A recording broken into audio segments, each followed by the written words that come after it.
اللہ کے نبی صلی اللہ علیہ وسلم کے پاس ایک وفد آتا ہے بحرین سے. رسول اللہ صلی اللہ علیہ وسلم دیکھا اس وقت آپ وضو فرما رہے تھے. عقیدت اتنی کہ کوئی مٹی لگا رہا ہے, کوئی پانی لے کر اپنے جسم کو مل رہا ہے. اللہ کے نبی صلی اللہ علیہ وسلم نے تعجب کیا, پوچھا بھی یہ کیا کر رہے ہو؟ عرض کی یا رسول اللہ صلی اللہ علیہ وسلم یہ آپ سے عقیدت, آپ سے محبت کا اظہار ہے.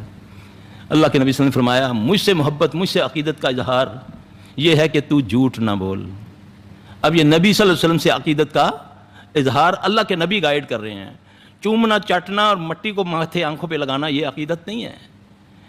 تو جھوٹ نہ بول, امانت میں خیانت نہ کر, ہمسائے کو تکلیف نہ دے. یہ چھوٹی باتیں ہیں. یہ محمد صلی اللہ علیہ وسلم سے عقیدت. ہمیں شیطان نے وہ عقیدتیں دی جو شارٹ کٹ, سال بعد کوئی دن منا لیا, بس جی نعتاں پڑھا ہیں بخشے گئے ہیں, عمل میں وہی کچھ ہے جو کر رہا ہوں, پیٹ میں جو مرضی جائے. ایک نوالا حرام کا کھانے سے 40 دن کی عبادت قبول نہیں ہے. پہلے یہ تو سمجھوں کہ یہ حلال اور حرام ہے کیا. ہماری تو ذہن میں ہے کہ بھی وہ کردہ پہ اسی جو دو دانے کر لیتے تاں کی ہو گیا. اللہ بڑا غفور رحیم ہے. ہاں اللہ غفور رحیم ہے, اس میں کوئی شک نہیں. لیکن اس نے ہمارے سارے گھمنڈ نکال دیا اس چھوٹی سی آیت سے. کل اللہ کہہ رہا ہے نبی صلی اللہ علیہ وسلم کو, ان کنتم تحبون اللہ, اگر تم چاہتے ہو اے جنوں اے انسانوں کہ اللہ تم سے محبت کرے تو پھر تم کیا کرو گے؟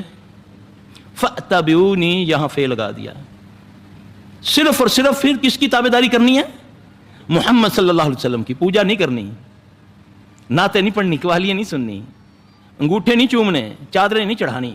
فَاتَّبِعُونِی, جب تم محمد صلی اللہ علیہ وسلم کی تابعداری کرو گے تو پھر کیا ہوگا؟ یحببکم اللہ, پھر اللہ تم سے محبت کرے گا. جب وہ تم سے محبت کرے گا تو پھر اس کے بدلے میں کیا دے گا؟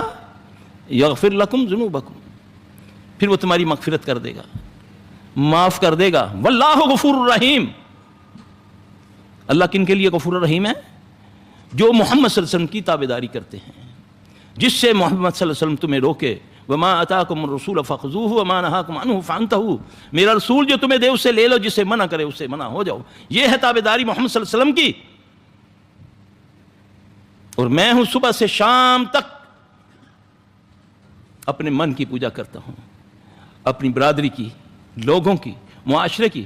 جب اللہ رسول کی بات آتی ہے تو میں اللہ کو, نعوذ باللہ, نبی کو یہ بات کہہ کر یار ٹھیک ہے ان لوگوں کی کہیں گے, یعنی کہ اللہ کی بات کے مقابلے میں لوگ پیش کرتا ہوں, اللہ کے مقابلے میں جو دکان پیش کرتا ہوں, کاروبار پیش کرتا ہوں. بتاؤ اللہ کو بڑا جاننا ہی تو ہے ایمان. اللہ کو بڑا جاننا ہی تو ایمان ہے. ایمان توحید کیا ہے؟ لا الہ الا اللہ. یہ تو میں نے پڑھ لیا. کیا واقعی اس کو الہ مانا ہے؟ الہ ماننے کا معنی یہ تھوڑی ہے کہ زبان سے کہہ دیا. پھر وہ جو ہے اس سے ماننا. یہ پوچھے گا مجھ سے, یہ یوم مالک یوم الدین ہے, یہ حساب لے گا, اس کی پکڑ بڑی شدید ہے, یہ جنت دے گا, یہ دوزخ دے گا, یہ عزت دینے والا ہے, یہ ذلیل کرنے والا ہے. الہ اس کو کہتے ہیں. یہ بیمار کرنے والا ہے, یہ بیٹے بیٹیاں دینے والا ہے, نہ چاہے تو نہ دے. میرا تو یہ معاملہ ہے کہ مجھے چند ٹکوں کا جس سے فائدہ پہنچتا ہے میں اس کو رب کا درجہ دے دیتا ہوں. اللہ اپنے حفظ و امان میں رکھے. میرا رب